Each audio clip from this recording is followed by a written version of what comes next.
Praise the Lord. ഒരു ചെറിയ ചിന്ത ഇന്ന് പ്രഭാതത്തിൽ നിങ്ങളുമായി പങ്കുവയ്ക്കുവാൻ ഞാൻ കർത്താവിൽ ആഗ്രഹിക്കുകയാണ്. കർത്താവായ യേശുക്രിസ്തു പറയുകയാണ്, മുമ്പേ അവൻ്റെ രാജ്യനീതി അന്വേഷിപ്പീൻ, അതോടെ സർവ്വതും നിങ്ങൾക്ക് ലഭിക്കും. അതുകൊണ്ട് നിങ്ങൾ നാളേക്കായി വിചാരപ്പെടരുത്. മനുഷ്യൻ്റെ ഏറ്റവും വലിയ വിഷയമെന്ന് പറയുന്നത് നമ്മൾ നാളുകളെ ഓർത്ത് വിചാരപ്പെടും.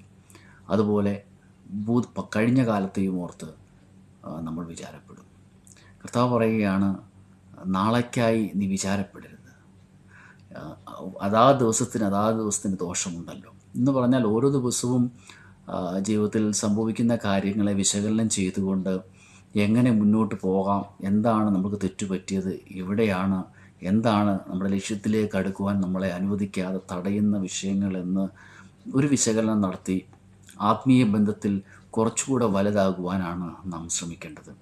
അതിനു പകരം നാം എപ്പോഴും ചെയ്യുന്ന കാര്യം ഇന്നലകളിൽ ജീവിക്കുക, അല്ലെങ്കിൽ നാളുകളെ ഓർത്ത് ഭാരപ്പെടുക. പിശാചിൻ്റെ ഏറ്റവും വലിയൊരു തന്ത്രമാണ് നാളുകളെ ഓർത്ത് നമ്മളെ ചിന്താകുലരാക്കുക.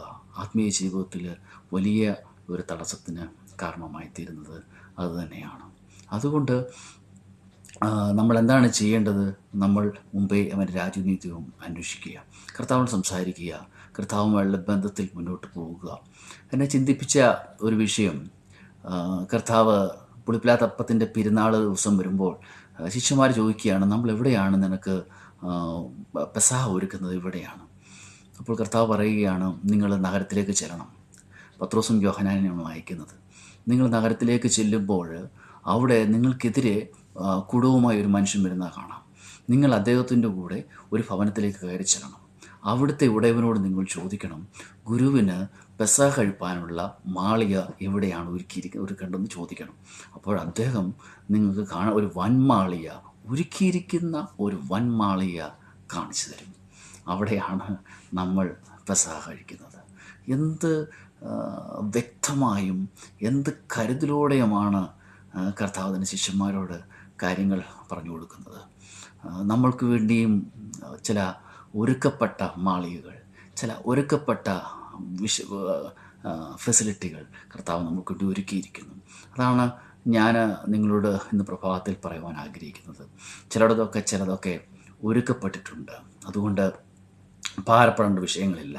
നിങ്ങളിന്ന് ഭാരപ്പെടുന്ന പല വിഷയങ്ങൾക്കും പരിഹാരം ഒരുക്കപ്പെട്ടിരിക്കുക.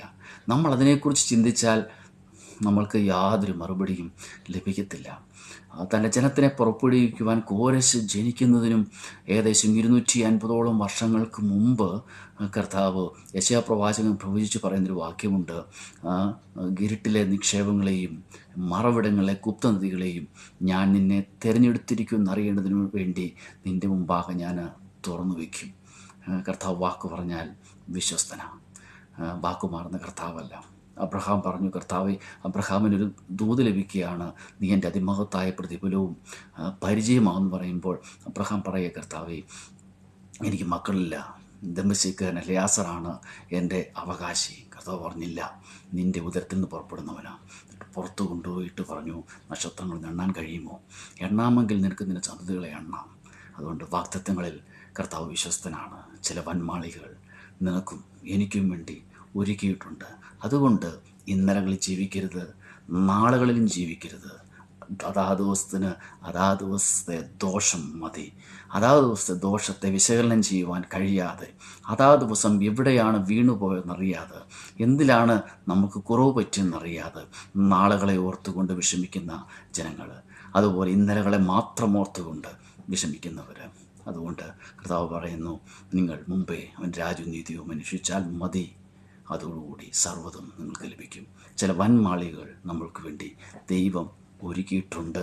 അത് നമ്മളവിടെ ഈ ദിവസങ്ങളിൽ തന്നെ എത്തും. ദൈവം ഈ വചനങ്ങളാൽ നമ്മളെ അനുഗ്രഹിക്കട്ടെ.